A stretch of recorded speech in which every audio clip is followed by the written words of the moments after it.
कुरान पाक ला करके जुनैद बगदादी के सामने रखा और कहा, जुनैद क्या ये मेरे नबी की तस्वीर नहीं है?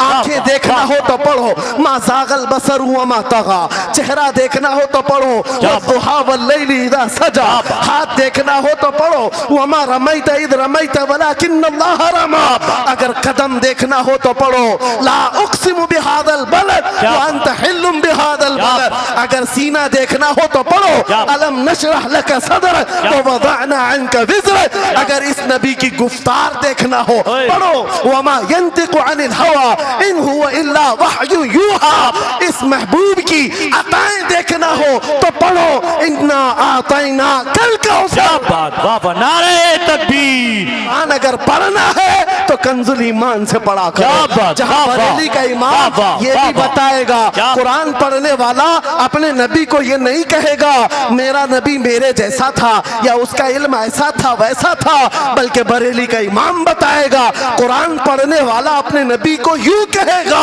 सरवर कहूं के मालिक को मौला कहूं तुझे, बागे खलील का गुले ज़ैबा कहूं तुझे, तेरे तो वस्फ़ तनाही से हैं बरी, हैरान हूं मेरे शाह मैं क्या क्या कहूं तुझे, लेकिन रज़ा ने खत्म सुखन इस पे कर दिया, खालिक का बंदा खल्क का आका कहूं।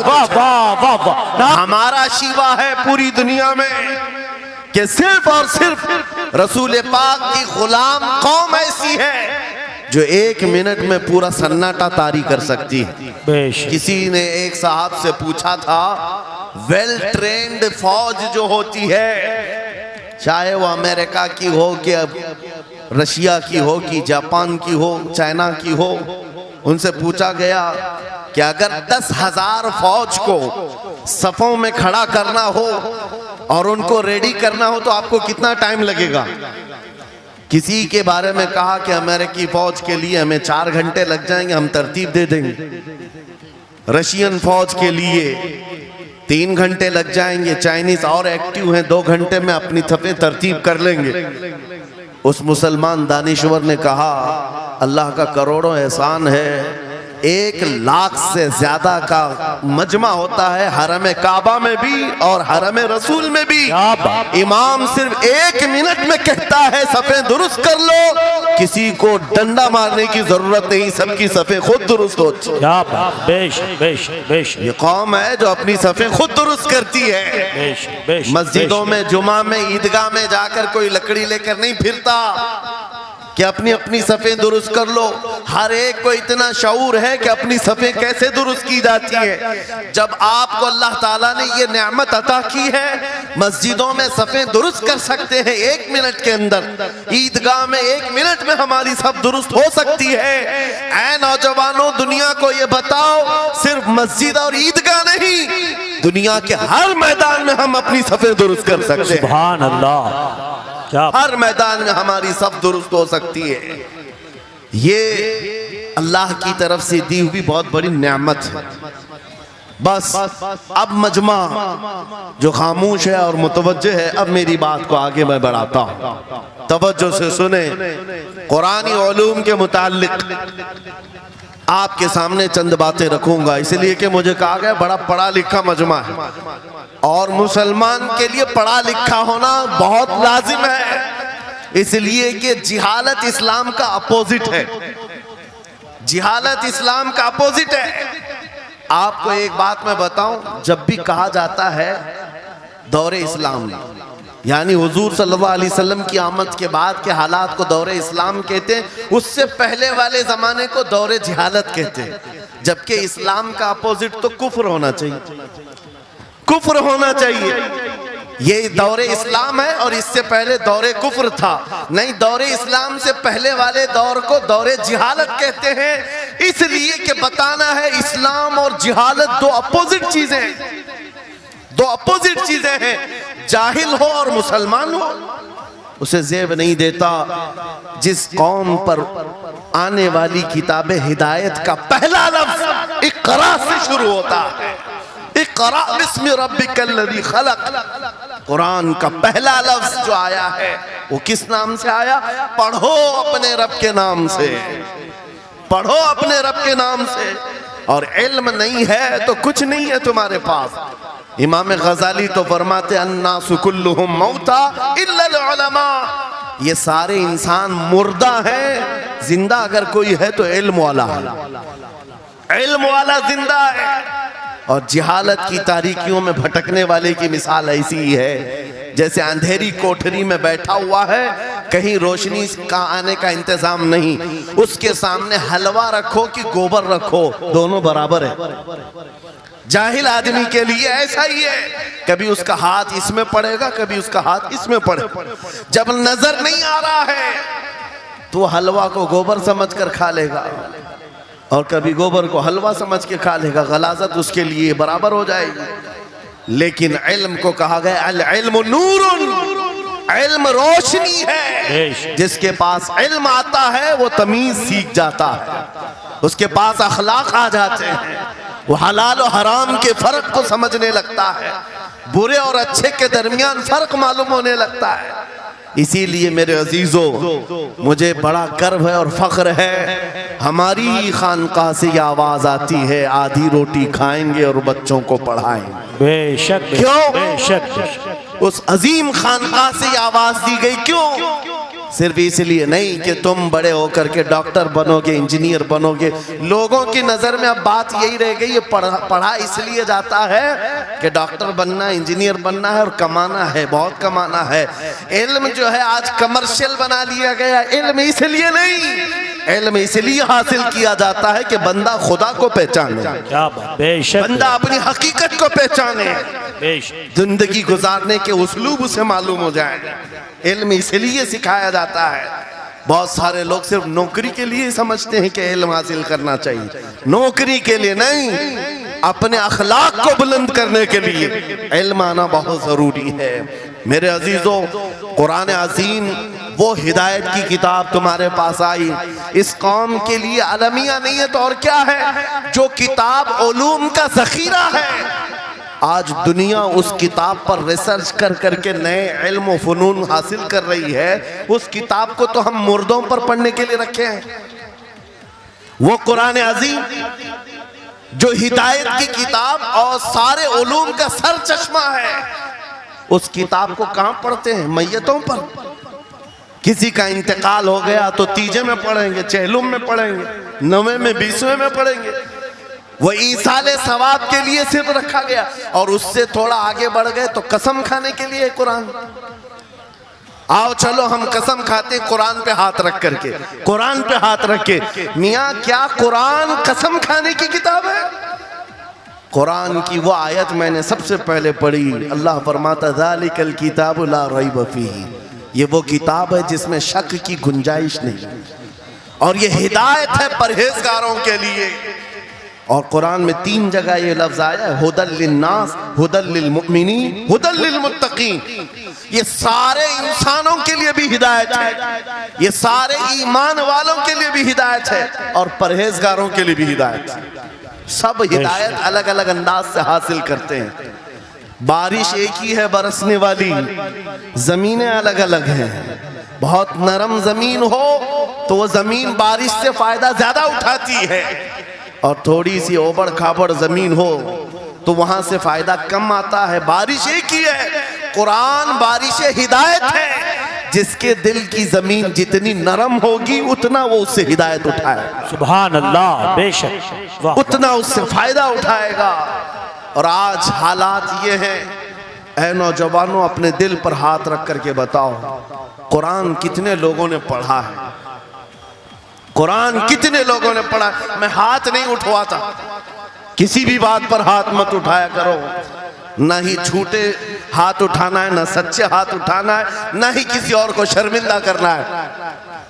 अपने दिल पे हाथ रख करके बताओ कुरान कितनी मर्तबा पढ़ लिया। क्योंकि कुरान पाक, बहुत सारे लोग ये समझते हैं मदरसे में बचपन में एक बार पढ़ लिया तो उसका हदिया हो गया, खत्म हो गया है, अब इसके बाद फिर हमारी मैयत पे ही पढ़ा जाएगा। इसलिए तो कुरान के उलूम से नावाकिफ हो गए। अरे समझना तो दूर की बात, देख करके पढ़ना भी मुश्किल है। आज लोगों का देख कर पढ़ना मुश्किल हो गया कुरान। तुम्हारे पास बहुत सारी किताबें नहीं है, बहुत सारे ग्रंथ नहीं, बहुत सारे वेद नहीं है जिनका शुमारी नहीं है। तुम्हारे पास ओनली वन, एक किताब कुरान पाक, ऐसी महफूज किताब जिसके बारे में अल्लाह ताला खुद फरमाता है सूरह कमर में, वलक़द यस्सरनल कुरआन लिज़िक्रि फहल मिन मुद्दकिर। हमने कुरान को याद करने के लिए आसान बनाया है कोई याद करने वाला? 4 बार ये आयत अल्लाह ताला फरमाता है कोई याद करने वाला? अल्लाह जब फरमा रहा है कुरान आसान है तो कौन कहता है ये मुश्किल है? हमने खुद अपने हाथों तबाही को दावत दी है। दर्स कुरान को अगर हमने न भुलाया होता, ये ज़माने ने ज़माना न दिखाया होता, वो ज़माने में मुअज़्ज़ज़ थे। मुसलमान होकर आज हम खार हुए हैं, तारीक़ कुरान होकर आज हम छोड़े बैठे हुए हैं। कुरान अजीम को छोड़कर बैठना कितनी बड़ी गुमराही है। आज हालात ऐसे आ गए कि कुरान को बदलने की बातें होने लग गई। क्यों? तुम उठाते ही नहीं। 26 आयतें निकाल दो, 25 आयतें निकाल दो, इसमें ये बातें उसमें वो बातें हैं। मुसलमान को तो पता भी नहीं है कौन सी आयतों के बारे में ये वावेला मचाया जा रहा है। अरे तुम पढ़ो, तुम्हारे लिए कुरान आया है। ये जितनी भी कॉन्फ्रेंसें हैं, मैं समझता हूं इसके बदले हर जगह सुबह व शाम कुरान पढ़ने और पढ़ाने का इंतजाम हो जाए। इस तरह के हजारों जलसों से वो अफजल है। बेशक, क्योंकि ये मैं नहीं कह रहा हूं, मेरे आका फरमाते हैं खैरुकुम मन तअल्लमल कुरान व अल्लमा। तुम में से सबसे बेहतरीन आदमी वो है जो कुरान सीखे और दूसरे को सिखाए। बेशक बेशक, सबसे बेहतरीन आदमी वो है कुरान को सीखे और दूसरे को सिखाए। आज नौजवानों के अंदर एक बड़ी तादाद मुझे देखने को मिलती है, उनको छोटी छोटी सूरतें भी नहीं मालूम, कुरान देख करके पढ़ना भी नहीं आता। बचपन में हमारे माँ बाप ने हमको सीने से लगा करके कुरान मदरसा भेजने की आदत डाली थी, और जब स्कूल जाते थे तो बस्ता पीछे लगा के जाते थे। पता होगा, स्कूल जाते हैं तो बस्ता पीछे रख के जाते हैं, और कुरान पढ़ने के लिए जाते हैं तो सीने से लगा के जाते हैं। यह हमेशा से एक रीत रिवाज चला, बुजुर्गों का डाला हुआ कि बेटा कुरान हमेशा आगे होगा। लेकिन शऊर आने के बाद तुमने कुरान को पीछे डाल दिया, पीछे को आगे कर दिया। कोई इल्म ऐसा नहीं जो कुरान में मौजूद नहीं, कोई इल्म ऐसा नहीं।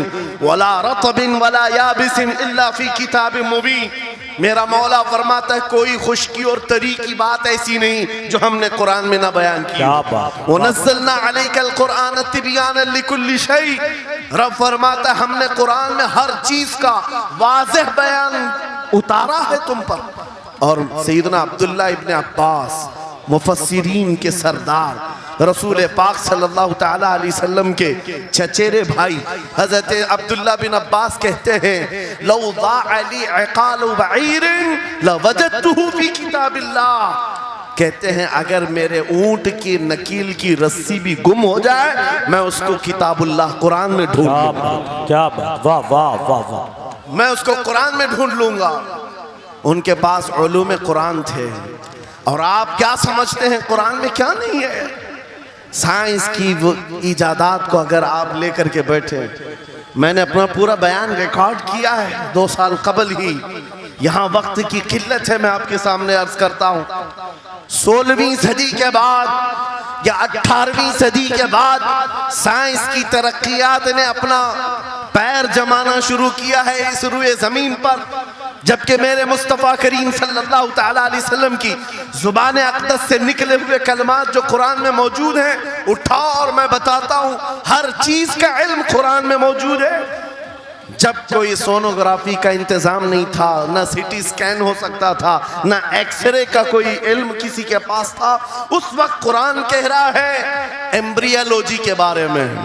क्या बात, एम्ब्रियोलॉजी क्या है? बच्चा पैदा होने की जो उसके नशो नुमा की जो मुद्दत होती है, किस तरह पेट में बच्चे की तख्लीक होती है, कुरान में मौला फरमाता है सुम्मा जअलनाहु नुतफतन फी क़रारिन मकीन सुम्मा खलक़ना नुतफत अलक़तन फ़खलक़ना अलक़त मुदग़तन फ़खलक़ना मुदग़त इज़ामन फ़कसौना इज़ाम लहमा सुम्मा अंशअनाहु खल्क़न आखर फ़तबारकल्लाहु अहसनुल ख़ालिक़ीन। मौला फरमाता है हमने नुतफे से अलका बनाया। नुतफा क्या है?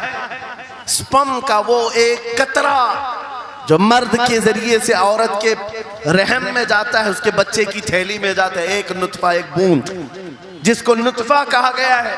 मौला फरमाता है हमने नुतफे से अलका बनाया। अलका किसको कहते हैं? साइंस में पढ़ने वाले अगर स्टूडेंट्स हो तो समझ जाएंगे। अगर कोई मेडिकल साइंस का कोई स्टूडेंट है तो उसे मालूम होना चाहिए एम्ब्रियोलॉजी में चिपचिपा हुआ च्युइंगम जो होता है उसको अलका कहते हैं अरबी में। और आज साइंस ये कहती है कि पहले बाप के नुतफे के एक कतरे से एक छोटा सा खून का टुकड़ा बनता है जो चिपचिपा होता है, फिर उसके बाद एक गोश्त का टुकड़ा होता है, फिर उसके बाद उसमें हड्डियां बनती हैं, फिर उसके बाद उस पर चमड़ियां आती हैं, फिर उसके बाद उसकी आंखें, सारी चीजें बन जाती हैं। ये प्रोसेस है 9 महीने माँ के पेट में, और हर एक के वीक्स गिने हुए हैं। फर्स्ट वीक में क्या होता है, सेकेंड वीक में क्या होता है, थर्ड वीक में क्या होता है, एम्ब्रियोलॉजी का पूरा इल्म है। साइंस आज 21वीं सदी में इस एम्ब्रियोलॉजी को तुम्हारे सामने ला रही है। अरबों के उस दौर की बात कर रहा हूं जहां लोगों को घर बनाने का इल्म नहीं था, और कुरान माँ के पेट में पैदा होने वाले बच्चे की तख्लीकात बयान कर रहा है। नारे तकबीर, नारे रिसालत, फैज़ाने कुरान मुक़द्दस, फैज़ाने शेखुल मशाइख, नारे तकबीर, नारे रिसालत। वाह वाह। मशहूर साइंसदान है फ्रैंक प्रेस नाम से, जिसने ये थ्योरी दुनिया को बताई कि अर्दियात जमीन के अंदर जो वसात हो रही है, और उसके बाद उसने कहा था, फ्रैंक प्रेस नाम का अंग्रेज मौर्रिख और अंग्रेज साइंसदान ने कहता है जमीन जो है पानी के ऊपर है, और ऐसे ही पानी के ऊपर कोई चादर बिछा दी जाए तो कभी चादर इधर हो सकती, कभी उधर हो सकती है। इस चादर को मजबूत रखने के लिए इस पर पहाड़ों का होना बहुत जरूरी है।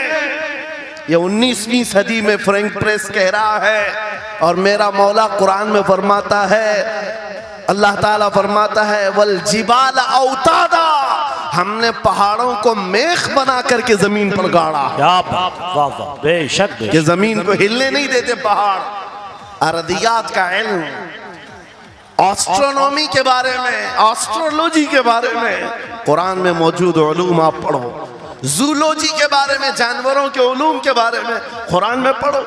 रब ताला परिंदों के उन अशकाल के बारे में बयान फरमा रहा है, ये झुंड के झुंड जाते हैं, जमात की जमात होती हैं। चूंटियों के बारे में पूरी सूरह मौजूद है।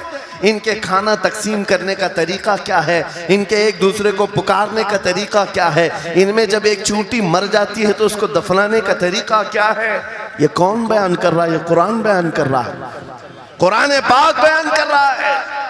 जब तरक्कियात इस कदर आगे आ गई कि मशीनों के सहारे से आज जर्रे को देखा जाता है, परखा जाता है, और फिर दुनिया को बताया जाता है ये हमारी तहकीक है, और कुरान उस जमाने में बयान कर रहा है। मेरे अजीजों, एक बात बताता हूँ, 18वें पारे में सूरह नूर में एक आयत आई है, उस आयत के बारे में मैं बताता हूँ बाद में। लेकिन 18वीं सदी में एक साइंसदान जो अमेरिका की सफर पर था, उसने अटलांटिक ओशियन में एक जगह ऐसी देखी जहां पर इतना अंधेरा है कि हाथ निकालो तो भी नजर नहीं आए, सूरज की रोशनी भी नहीं पड़ती। वापस आकर के उसने कहा मैंने एक ऐसी जगह दरियाफ्त की है जहां सूरज की रोशनी ही नहीं पड़ती और अपनी आंखों को कुछ नजर नहीं आता। अगर हाथ निकाल करके देखो, समंदर के बीचों बीच अटलांटिक ओशियन, ये कोई तालाब का नाम नहीं है, ये लंबा सफर तय करके कोई एक जगह को ढूंढ लिया एक साइंसदान और आकर के दुनिया को बता रहा है मैंने एक ऐसी जगह मालूम की जहां पर खूब अंधेरा होता है, हाथ भी नजर नहीं आता। जब वो आकर के बताता है, एक आलिम रब्बानी ने कुरान की आयत पढ़ी। मौला कुरान में फरमाता है इज़ा अखरज यदहु लम यकद यराहा व मन लम यजअलिल्लाहु लहू नूरन फमा लहू मिन नूर। कुरान में अल्लाह फरमाता ज़ुलुमातुम बअदुहा फौक़ बअद। एक जगह हमने ऐसी बनाई है जहां अंधेरियों पर अंधेरियां हैं, जहां हाथ भी निकालोगे तो हाथ नजर नहीं आएगा। कुरान में 1400 साल पहले ये जब बात आई, उस साइंसदान को बताया गया, ये तो अल्लाह ने कुरान में बयान किया है। अब और ताज्जुब की बात क्या है सुनो। वो आया साइंटिस्ट, कहा ये किसकी बयान की हुई किताब है? कहा मोहम्मद रसूलुल्लाह की, मक्का में पैदा हुए, मदीने में जिंदगी गुजारी, आखिर दिन की। उसने कहा मैं उनके बारे में जानना चाहता हूँ। हो सकता है वो समंदरों के बहुत बड़े माहिर थे, वो समंदरी उलूम के बारे में बहुत कुछ जानते थे, उन्होंने जिंदगी का बहुत सारा हिस्सा समंदरों के सफर में गुजारा होगा। उस जमाने में उनको एटलांटिक ओशियन में मौजूद ये अंधेरा कैसे पता चला? ताज्जुब की बात है, हैरत की बात है। जब उस साइंसदान से कहा गया ए अजीज, हकीकी बात तो यह है कि पूरी 63 साला जिंदगी में मेरे आका एक बार भी समंदर के पास नहीं गए, एक बार भी इत्तेफाक नहीं हुआ। तब वो कहता है जो बंदा कभी समंदर के सफर पर गया ही नहीं और वो एटलांटिक ओशियन में मौजूद अंधेरियों की बात करता है, तो फिर ये अपने पेट से नहीं, ये अल्लाह की बात कर रहा है। क्या बात, बेशक बेशक, ये खालिक समंदर की बात कर रहा है, बेशक, जिसने वो अंधेरियां पैदा की। मेरे अजीजों, आपसे मेरा खिताब इसलिए है कि जो ज़ख़ीरे अल्लाह ताला ने हमारी किताब मुक़द्दस में रखे हैं, इसको हल करते करते लोगों के बाल सफ़ेद हो गए। और तुम तो अखलाक सीखने के लिए ऐसे लोगों के पास जाते हो जिनको पेशाब करने का तरीका नहीं मालूम। क्या बात, बेशक। कुरान के उलूम क्या कम है तुम्हारे पास? अब मैं आता हूँ, ये तो साइंसी बातें हो गई, मैथमेटिक्स तो पूरा कुरान में इतना है, बयान करते करते मैं सुबह कर डालूं। कुरान पाक के अददी एजाजात, कुरान पाक के हिसाब, रियाजी, मैथमेटिक्स के फंडे, बहुत कुछ है। फिजिक्स के बारे में है, ज्योग्राफी के बारे में है, अलजिब्रा के बारे में है, साइंस के बारे में है। ये तमाम उलूम तो एक मिसाल के तौर पर मैं आपके सामने रख रहा हूँ, लेकिन अफसोस मैं उस कौम से बात कर रहा हूँ जिस कौम ने कुरान को छूना भी बंद कर दिया है। जाकर के देखें, आज ही जाकर के देखें, घरों के अंदर तुम्हारे टीवी, फ्रिज और वॉशिंग मशीन तो धूल से साफ होंगे, रोजाना साफ करते होंगे। कुरान को हफ्ते हो गए कभी छुआ भी नहीं, गर्द जमी हुई, धूल लगी हुई है। कुरान के साथ ये नाइंसाफी बंद कर दो, कुरान के साथ ये दोहरा मेयार बंद करो। आपको पता है क़यामत के दिन मेरे आका फरमाते हैं जो दो चीजें जिसकी हिमायत में आ गई उसको जन्नत में जाने से कोई नहीं रोकेगा, और दो चीजें जिसके खिलाफ खड़ी हो गई फिर उसको दोज़ख में जाने से भी कोई नहीं रोक सकता। हुजूर से पूछा गया वो दो चीजें क्या हैं? हुजूर फरमाते हैं जिसकी हिमायत में रमजान और कुरान खड़े हो गए उसका जन्नत में जाना तय हो जाता। क्या बात, वाह वाह। और जिसके खिलाफ खड़े हो गए रमजान और कुरान, हुजूर फरमाते हैं फिर उसका दोज़ख में जाना तय हो जाता। अल्लाह अकबर। अल्लाह के रसूल, दानाए ग़ुयूब, कायनात के सरदार मेरे आका दुआ करते हैं अल्लाहुम्मा जअलिल कुरान हुज्जतन लना ला हुज्जतन अलैना। ये मेरे नबी की दुआ है, आप तवज्जो करें। हुजूर जब ये दुआ कर रहे हैं, ऐ अल्लाह कुरान को क़यामत के दिन मेरा हिमायती बना, मेरे खिलाफ ना बना। क्या बात, वाह। साहिब कुरान खुद कह रहे हैं क़यामत के दिन इसको हमारे खिलाफ ना खड़ा कर, कुरान को हमारा हिमायती बना। ऐ लोगों, हम कौन सी जिंदगी गुजार रहे हैं आज? बहुत दूर हम आ चुके हैं, बहुत दूर हम आ चुके हैं। आज कुरान की तालीम को भी इतना सस्ता समझा जाता है, इतना सस्ता कि आपके पास अगर बच्चे के पास टाइम हुआ तो मदरसा भेजो, नहीं तो छोड़ो, जाए। मदरसों में आने वाले वो बच्चे जिनकी नाक बह रही हो, कपड़े ढंग के ना हो, कारी साहब और हाफिज साहब खुद ही उसको साफ भी करें, खुद ही पढ़ा करके भी भेजे। क्या तुम अपने वक्त की मशहूर कॉन्वेंट स्कूल में भी इसी तरह अपने बच्चों को भेजते हो? वहां पर गैर हाजिरी से कितना डरते हो, अपनी छुट्टियां तर्क कर देते हो, रिश्तेदारों से मिलना बंद कर देते हो। नहीं, बच्चे की स्कूल छूट सकती है, लेकिन कुरान के साथ कैसा दोहरा सलूक है, कुरान के साथ कैसा मेयार है, आपको मैं बताता हूँ। इमाम हमारे सिराजुल उम्मा इमाम आजम अबू हनीफा रज़ी अल्लाह ताला अन्हु अपने बेटे को जिस कारी कुरान के पास पढ़ने के लिए भेजा करते थे, कारी साहब ने इमाम आजम के बच्चे को पूरा कुरान पढ़ा दिया। नाजरा कुरान की बात कर रहा हूँ। जब पूरा कुरान बच्चे ने पढ़ लिया तो इमाम आजम अबू हनीफा को ये मुबारकबादी दी गई कि आपका बच्चा पूरा कुरान पढ़ चुका है हाफिज साहब के पास। तो हाँ, इमाम आजम बड़े ताजिर थे अपने ज़माने के। उन्होंने क्या किया, उस कारी साहब को 4 लाख दिरहम नजराने में भेजा। सुभान अल्लाह। कितना? 4 लाख दिरहम चांदी के सिक्के होते थे। इमाम आजम अबू हनीफा ने जैसे ही कारी साहब के पास जो कुरान पढ़ाए थे ये नजराना भेजा, उनके पास ये नजराना पहुंचा। 4 लाख तो छोड़ो, आज के ज़माने में 4000 भी किसी को देता नहीं। हाफिज कुरान अगर किसी बच्चे को पढ़ाया है, और मैं मांग भी नहीं रहा हूं कौम से, इमाम आजम की बात बता रहा हूं। जब नजराना कारी साहब को पहुंचा, उन्होंने देखा 4 लाख दिरहम मेरे पास आए, इतनी बड़ी रकम, बच्चे को खाली कुरान ही पढ़ाया था। दौड़े दौड़े वापस इमाम आजम अबू हनीफा के दौलत कदे पर आ गए। घर पर आए, कहा हुजूर आपसे मैं ये पूछना चाहता हूँ कि गलती से तो ये रकम मेरे पास नहीं आ गई, ये किस लिए दी गई है? कहा कि ये तो आपने कुरान बच्चे को पढ़ाया, मैंने हदियतन भेजा है। कहा हुजूर सिर्फ नाजरा कुरान ही तो पढ़ाया, इतनी बड़ी रकम। इमाम आजम अबू हनीफा ने कहा कारी साहब आज चले जाओ, और अपने बेटे को बुलाया, इधर आ बेटा, कल से इस हाफिज के पास पढ़ने के लिए तू हरगिज नहीं जाएगा, कल से इसके पास तू इल्म हासिल करने नहीं जाएगा। बच्चे ने पूछा हुजूर क्या हो गया? कहा जो बंदा मेरे 4 लाख दिरहम को कुरान से बड़ा समझता है, मैं उसके पास अपने बेटे को नहीं पढ़ा सकता। मैंने तो कुरान का एक हर्फ की कीमत नहीं अदा की, उसने कुरान के ऊपर मेरी रकम को समझ लिया। आज हमने कुरान को कहां समझ लिया है? वो इमाम आजम अबू हनीफा फरमाते हैं जो कुरान से ज्यादा माल को अहमियत देता है उसके पास बच्चों को पढ़ाओ भी मत, ना पढ़ाओ। अजीजा ने गिरामी वक़ार, हमारा ये दोहरा सलूक, हमारा ये दोहरा मेयार कुरान के साथ जो हमारी नाइंसाफी है, हमें अखलाकी पस्ती में लाकर खड़ा कर चुकी है, अखलाकी पस्ती में लाकर खड़ा कर चुकी है। अरे हम देख रहे हैं आयरा गैरा नत्तू खेरा हमें सिखाने आ रहा है, बढ़ाने आ रहा है कि तुम्हें डेवलपमेंट के बहुत सारी चीजें बताई जाती हैं कि तुम्हारी पर्सनालिटी डेवलपमेंट क्या होती है।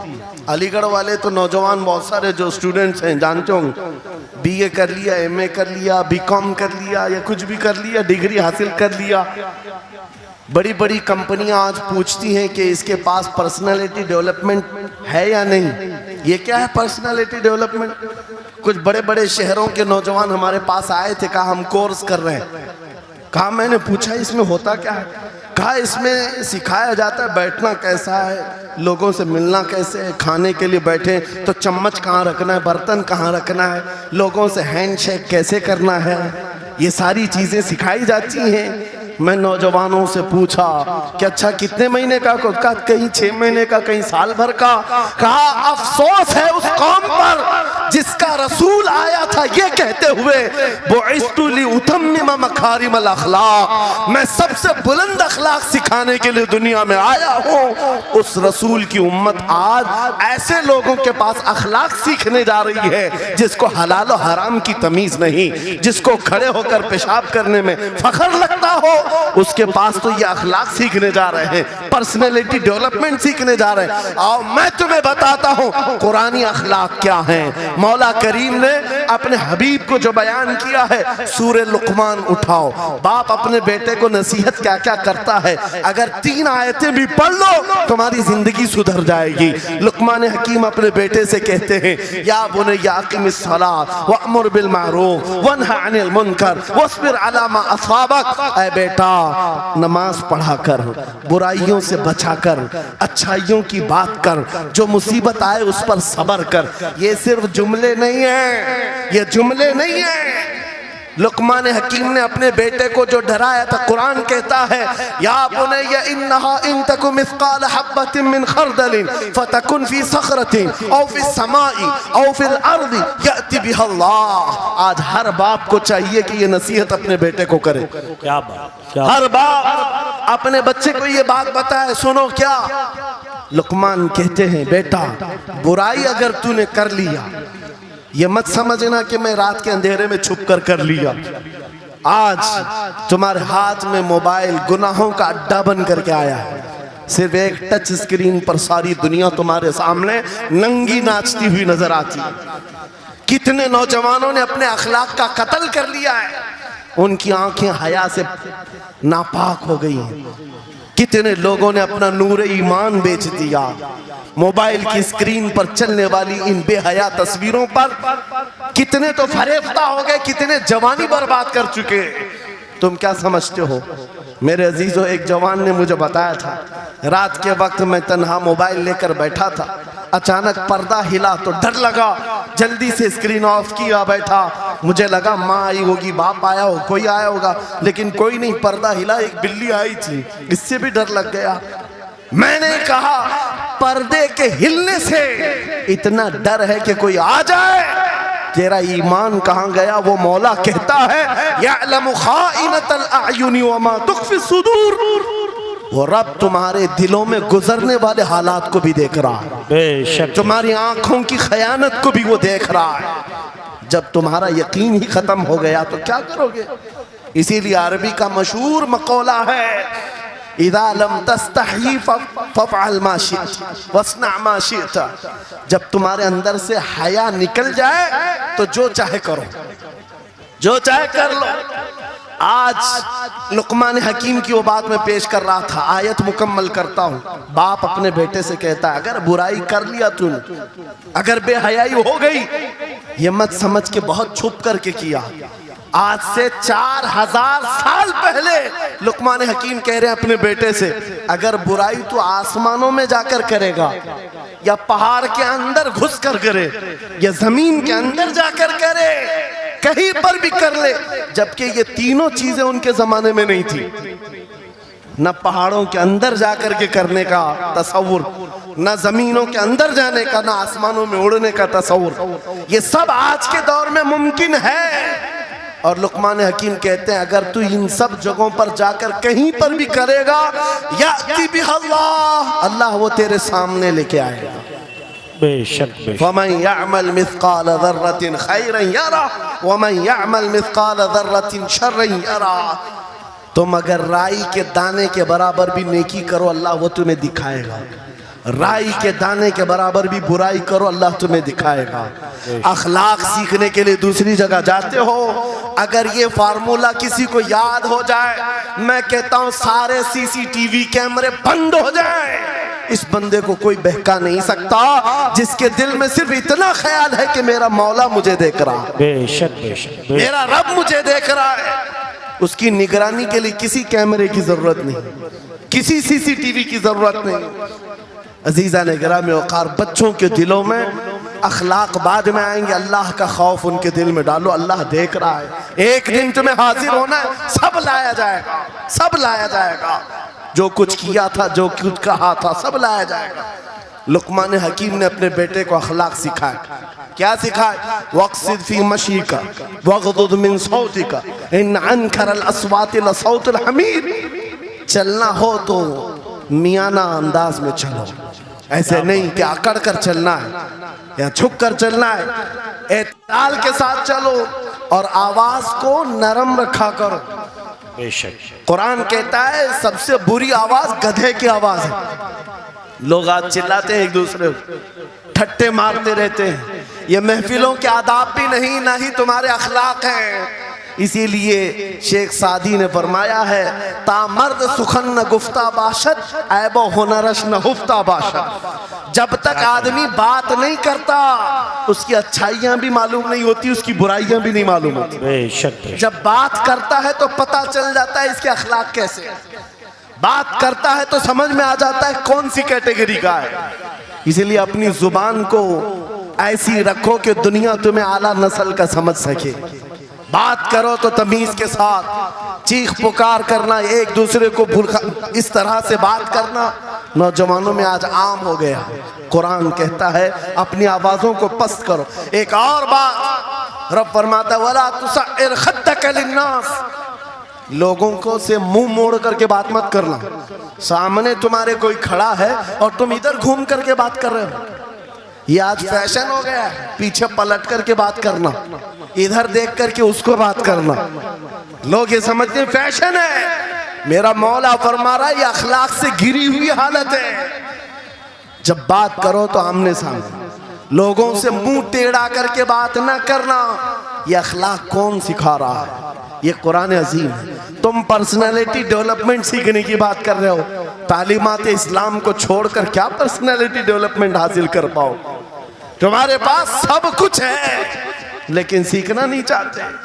आज तक नौजवानों में से मुझे कोई मिला नहीं इस तरह से कि लोग आते हैं, मुफ्ती साहब बीवी को 2 तलाक दे दिया, 3 तलाक दे दिया, अब क्या करना है, इद्दत कैसे गुजारना है? या ज्यादा से ज्यादा दारुल इफ्ता में आते हैं, मुफ्तियान इकराम होंगे, झगड़े के मसाइल लेकर के आते हैं, बाप मर गए, इसको कितना मिलना है, इसको कितना मिलना है।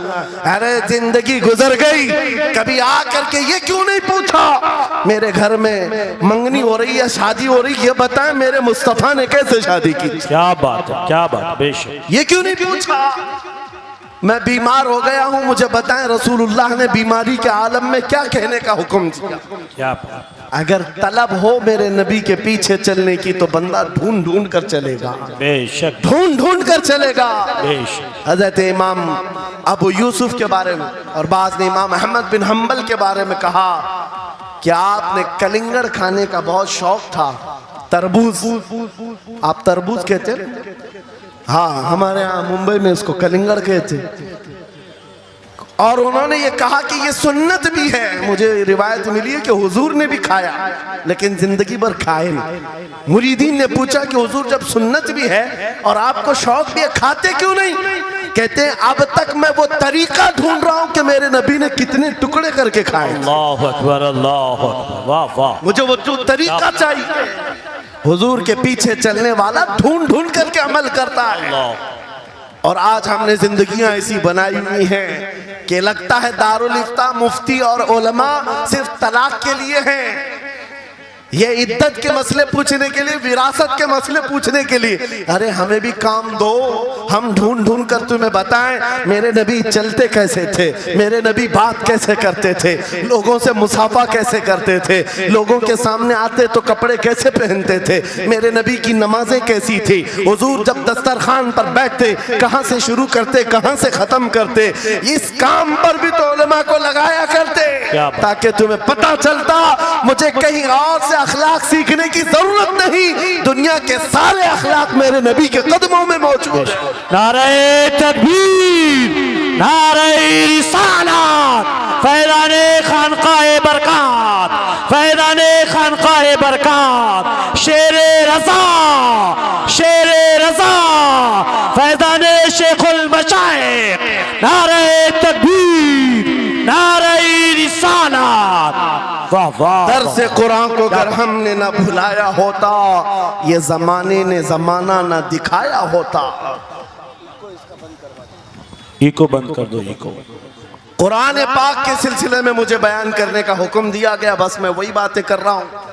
मैं आपको अपने मौजू से जो मुताल्लिक है वो बातें अर्ज करता हूँ। कुरान क्या तमीज सिखाता है।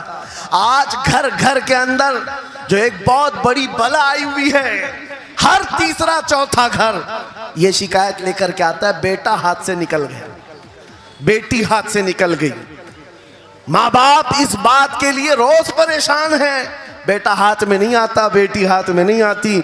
जहां ये जवान हुए 10वीं पास किया, ये मुंह दिखाते हैं हम। आंख फिराते हैं हमको। फरमा बरदार बच्चों की कमी बहुत कम हो गई। गलती इन बच्चों की नहीं, उन माँ बाप की भी है। तुमने इनकी तरबियत तो खिलौनों से की है। इनकी तरबियत में तो तुम चाहते थे कि हर संडे इनको पिकनिक पर ले जाएं, बच्चा खुश हो जाएगा। इनको घुमाएंगे फिराएंगे, जो बच्चा मांगेगा सब ला कर देंगे। अरे ये 14 साल का नहीं हुआ, हाथ में मोबाइल भी पकड़ा दिया, सब कुछ कर दिया बच्चे के लिए। और अब बाप ये सोचता है ये 16 साल का हो जाए तो मेरी बात मानना चाहिए। एक बात याद रखो, जमीन में अदरक बो करके गन्ना आने की उम्मीद मत रखना। बेशक बेशक, जो बोते हो वही फसल आती है। मेरे नबी ने फरमाया, अल्लिमु औलादकुम सलासा खिसालिन, हुब्ब नबीकुम व हुब्ब अहली बैतिही व तिलावतल कुरानिल करीम। मेरे आका की हदीस है, हुजूर फरमाते हैं अपनी औलाद को सबसे पहले 3 बातें सिखाओ। 3 बातें सिखाओ। क्या है? नंबर 1, अपने नबी की मोहब्बत सिखाओ। बेशक, सुभान अल्लाह। क्या होगा इससे? तुम जिस बात के लिए आज परेशान हो ना, 16 साल के बाद मेरा बच्चा मेरा फरमाबरदार बने, याद रखो तुम अगर इस बच्चे को नबी की मोहब्बत डालो, 16 साल नहीं तुम्हारा बेटा 60 साल का होगा तब भी सर झुकाकर तुम्हारे साथ खड़ा रहे। क्या बात, बेशक बेशक। तुम उसके दिल में अल्लाह रसूल की मोहब्बत डालो, अल्लाह तुम्हारी मोहब्बत उसके दिल में डाले। बेशक बेशक, ये रिटर्न दिया जाता है। नंबर 1 अपने नबी की मोहब्बत। नंबर 2 रसूल पाक के अहले बैत की मोहब्बत। मेरे आका फरमाते हैं बच्चों को सिखाओ। तीसरी चीज कुरान की तिलावत। ये 3 चीजें सिखाओ सबसे पहले बच्चों को। लेकिन इन 3 चीजों से तो हम बच्चों को छोड़ ही चुके। सबसे पहली चीज जो सिखानी थी वो अपने नबी की मोहब्बत। अजीजा ने गिरामी वखार, आज घर घर के अंदर ये जो मुसीबतें आई हैं, माँ बाप की नहीं सुनता। माँ बाप अगर जवान लोग अभी शादी कर रहे हैं तो अभी से तय कर लो, बच्चा होगा, ये ख्वाब नहीं देखेंगे पहले इसको क्या बनाना है। तुम अगर अल्लाह उसके रसूल की मोहब्बत डालने की ख्वाब लेकर उस बच्चे की तरबियत करो, इंशाल्लाह वो डॉक्टर भी बनेगा, इंजीनियर भी बनेगा, प्रोफेसर भी बनेगा, लेकिन साथ में आशिक रसूल भी बने। सुभान अल्लाह, सुभान। और जहां ये दौलत लेकर के खड़ा होगा, इश्के रसूल की दौलत लेकर खड़ा होगा, और प्रोफेसर भी हो जाए, डॉक्टर भी हो जाए, कुछ भी हो जाए। देखो मशाइख मारहरा जिनके वालिदैन ने उनकी तरबियत की, उनको दुनियावी उलूम का माहिर तो बनाया है, लेकिन आज तक आपने देखा कॉलेज में पढ़ाने वाला प्रोफेसर लाखों मुरीदीन की दस्तगीरी भी कर रहा हो और उनकी शरीयत और तरीकत को बयान भी कर रहा हो। नारे तकबीर, नारे रिसालत, फैज़ाने हसनुल उलमा, फैज़ाने हसनुल उलमा, तालीम कॉन्फ्रेंस के लिए, वाह वाह वाह, तालीमात इस्लाम के लिए ये घराना आइडियल है। मैं मुबालगा आराई नहीं कर रहा हूँ, मुबालगा आराई नहीं कर रहा हूँ। जहां पर एक बेटे को बाप ने वक्त का एक बड़ा प्रोफेसर बनाया तुम्हारे इसी शहर का, दूसरा बेटा अगर इनकम टैक्स का चीफ बन चुका हो, क्या बात, तीसरा अगर पुलिस की डिपार्टमेंट में डीआईजी या बड़े ओहदे पर पहुंचा हो, लेकिन हमने हर एक को देखा, चाहे ये दुनिया के किसी मकाम पर जाएं, जब ये अपने असलाफ की बारगाह में आते हैं तो सर झुकाए हुए शरीयत के तरीकत के संगम नजर आते। क्या बात, बेशक बेशक। इसलिए कि इनकी तरबियत सिर्फ और सिर्फ ट्यूशन के बहाने नहीं छोड़ दी गई थी, क्या कहने, लोगों की गोद में डालकर। जैसे आज लोगों को लगता है बच्चे को पढ़ाने के लिए महंगी स्कूल दे दो, अच्छी से अच्छी स्कूल, और बच्चा आए तो शाम में ट्यूशन के लिए किसी टीचर या प्रोफेसर को दे दो। बच्चा तुम्हारी गोद में आया ही नहीं। संडे संडे तो बाप से बच्चे की मुलाकात होती है और वो भी पिकनिक के नाम पे होती है। क्या कहने, ये हालात जब बच्चों के साथ तरबियत के होंगे तो ये बच्चे जिनसे तरबियत हासिल किए हैं उनके नक्शे कदम पर चलेंगे। लेकिन तुम अगर शरीयत का ट्रांसफर चाहते हो, स्कूल भी पढ़ाओ, ट्यूशन भी पढ़ाओ, लेकिन इश्के रसूल की दौलत अपने सीने से इनके सीने में डालो। बिल्कुल, बेशक बेशक। अजीजा ने गिरामी, मेरा मौला फरमाता है, वक़ज़ा रब्बुका अल्ला तअबुदू इल्ला इय्याहु व बिल वालिदैनि इहसाना। माँ बाप के साथ भलाई का हुक्म मेरा मौला फरमाता है। रब ने तुम्हारे फैसला किया है, अल्लाह के सिवा किसी की इबादत ना करो, वालिदैन के साथ अच्छा सलूक करो। और कैसा सलूक? वला तकुल्लहुमा उफ़्फ़िन वला तनहरहुमा, उनको उफ तक ना कहो, उनको झिड़क कर बात ना करो। नौजवानों याद रखो, जिस दिन तुमने अपनी माँ या अपने बाप को उल्टा जवाब देना शुरू किया, उस दिन से तुम पर रिज्क के दरवाजे बंद हो जाते हैं, बरकत के दरवाजे बंद हो जाते हैं। और ये तो बड़ी बात है, हजरत मौलाना रोम फरमाते हैं, माँ या बाप बच्चे को बात करने में जिस दिन डरने लग जाए, पता नहीं मेरा बेटा क्या समझेगा बोलूं, जिस दिन वो तुमसे बात करने में डरने लग जाए, समझ लो दुनिया का सबसे बुरा दिन तुम्हारा शुरू हो चुका है। अल्लाहु अकबर। शुरू हो चुका है। होना तो ये चाहिए कि तुम्हारी जवानी नहीं, तुम्हारी उम्र बीतने को आ गई, अगर माँ बाप को अल्लाह ने सलामत रखा, चाहे वो बूढ़े बिस्तर मर्ज पर हो, उस वक्त भी अदब के बाजू फैलाए हुए हो, अदब के बाजू। आपको पता है सहाबा इकराम बैठे, मेरे आका सल्लल्लाहु अलैहि वसल्लम, एक खातून आई, रसूल खड़े हो गए, अपनी चादर बिछाया, उस खातून को बिठाया। सहाबा कहते हैं हमने एक खातून को, आई हुई खातून को इतना अदब करते हुए रसूलुल्लाह को पहली बार देख रहे थे। वो खातून आई, बैठी, मुस्कुराई, बातें की और चली गई। सहाबा ने पूछा या रसूलल्लाह इस खातून का अदब क्या है? मेरे आका फरमाते हैं ये मेरी दाई, मेरी दूध पिलाने वाली माँ हलीमा सादिया, क्या बात, वाह वाह। पैदा हुए नहीं, दूध पिलाई हुई माँ का यह अदब मेरे नबी ने सिखाया। ये अखलाक कुरान के हैं मेरे अजीजों, कुरान के हैं। याद रखो नौजवानों, इन बूढ़े माँ बाप को आज जितने लोगों ने तरसाया है और उन्हें घुट घुट कर जीने पर मजबूर किया है, वह आज की रात तौबा करके जाएं, तौबा करके जाएं, मुसाफा करें, उनके हाथ चूमें। ये तुमसे क्या तमन्ना रखते हैं? बस इतनी कि तुम अपने पैरों पे खड़े हो जाओ, ढंग का कमाना सीख जाओ।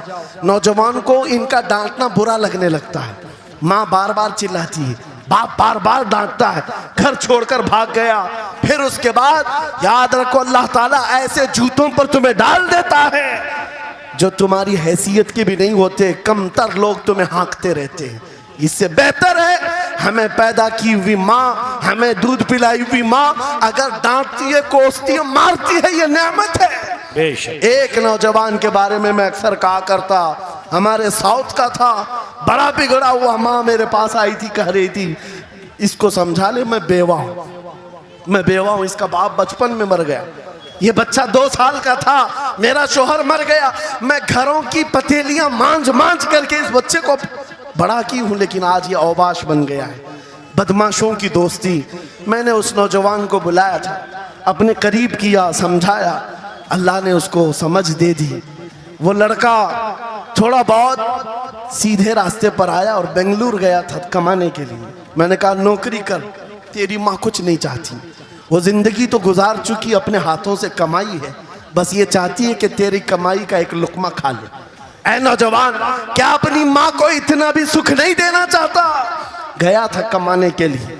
मेरे अजीजों, आज भी वो मौजूद है, आज भी है। वो कमाया, महीना भर गुजरा था या 2 महीने, अपनी तनख्वाह लेकर के वतन वापस आया।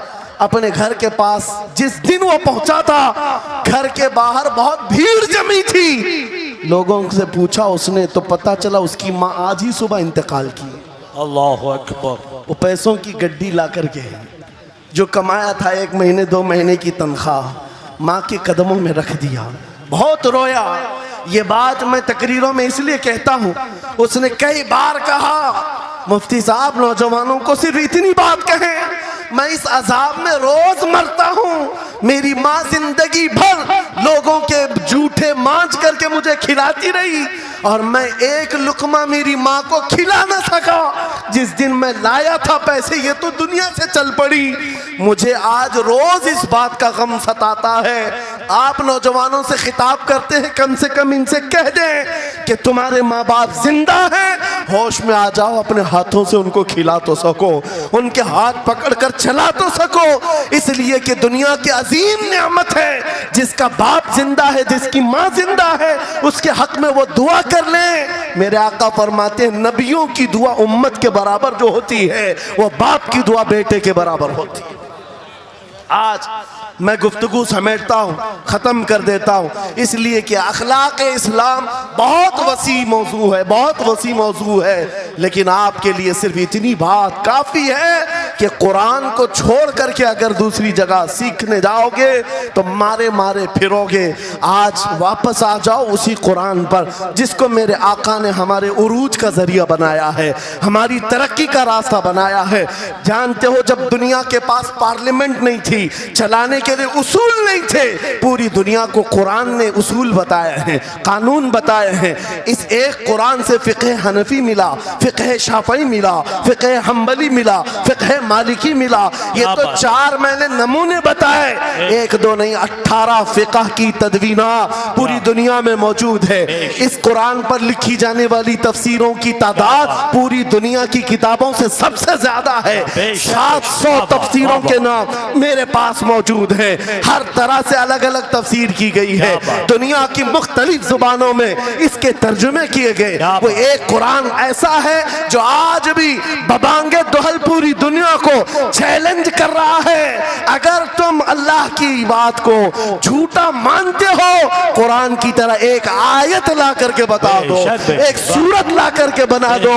आज दुनिया तरक्की बहुत कर चुकी होगी, टेक्नोलॉजी पर ये पाबंदे सलासिल कर चुकी और चांद पर कमंदे डाल चुकी, सूरज की शुआओं को कैद करके करंट बना दिया हो, सयाल मादे से दुनिया ने केमिकल बना दिया, सब बना दिया। लेकिन एक बात तय है, पूरे इंसान मिल जाएं, पूरे जिन्नात मिल जाएं, मेरा मौला फरमाता फिर भी वो कुरान के मिसल नहीं ला सकते। बेशक बेशक, कुरान के मिसल नहीं ला सकते।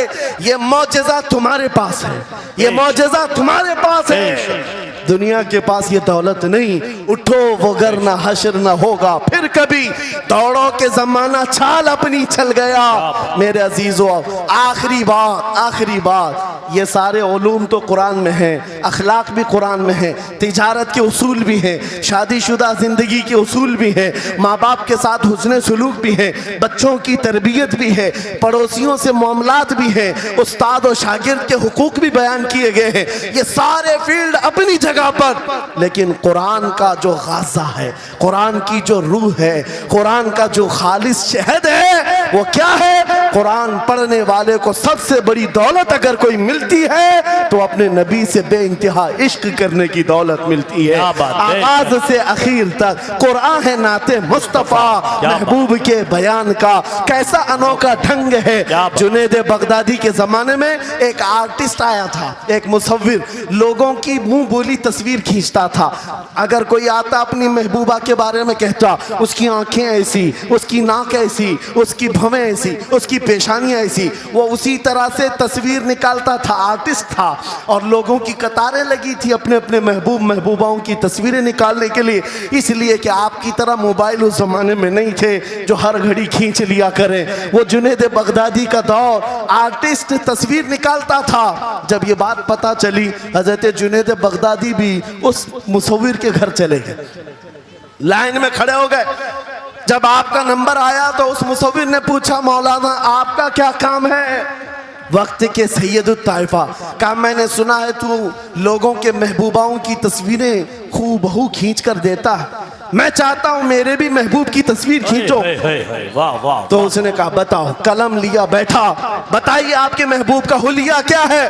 जुनैद बगदादी कहने लगे, मेरा महबूब कायनात का सबसे हसीन चेहरा रखने वाला, जिसकी भवें ऐसी थी, जिसके गाल ऐसे थे, जिसकी पेशानी ऐसी थी, जिसके हाथ ऐसे, जिसके पैर ऐसे। उस मुसव्विर ने पूछा बताओ नाम क्या है? जुनैद बगदादी ने कहा मोहम्मदुर रसूलुल्लाह। उस मुसव्विर ने कहा रुको जरा, ये तस्वीर तो ऑलरेडी मेरे पास बनी बनाई रखी है। जुनैद बगदादी ने कहा ये कैसे, लोगों की ऑर्डर पर तू तस्वीर बनाता है, मेरे महबूब की तस्वीर पहले से कैसे रखी है? उस मुसव्विर ने कहा बात दरअसल ये है, आप जिससे मोहब्बत करते मैं भी उससे मोहब्बत करता हूँ, हम दोनों का महबूब एक है, इसलिए तस्वीर पहले से बनी रखी है। जुनैद बगदादी ने कहा अच्छा लाओ तो जरा हमारे महबूब की तस्वीर देख तो ले। वो मुसव्विर अंदर गया और कुरान कुरान पाक ला करके जुनैद बगदादी के सामने रखा और कहा, ऐ जुनैद, क्या ये मेरे नबी की तस्वीर नहीं है? आंखें देखना हो तो पढ़ो,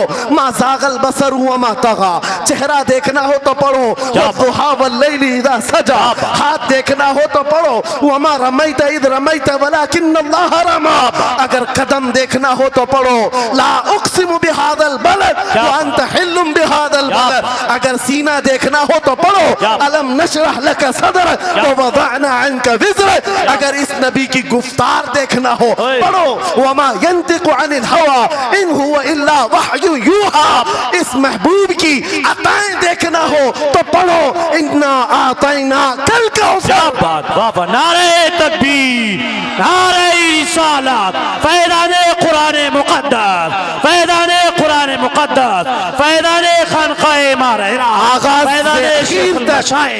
आगाज से आखिर तक कुरान नाते मुस्तफ़ा महबूब के बयान का कैसा अनोखा ढंग है। ये तालीमात इस्लाम कॉन्फ्रेंस है, कुरान की तालीमात से ये बात मुझे कहना जरूरी था। कुरान सिर्फ अखलाक की तालीम नहीं, सिर्फ मुआशियात की तालीम नहीं, बल्कि कुरान इश्क रसूल की तालीम देता है और हुब्बे रसूल सिखाता है।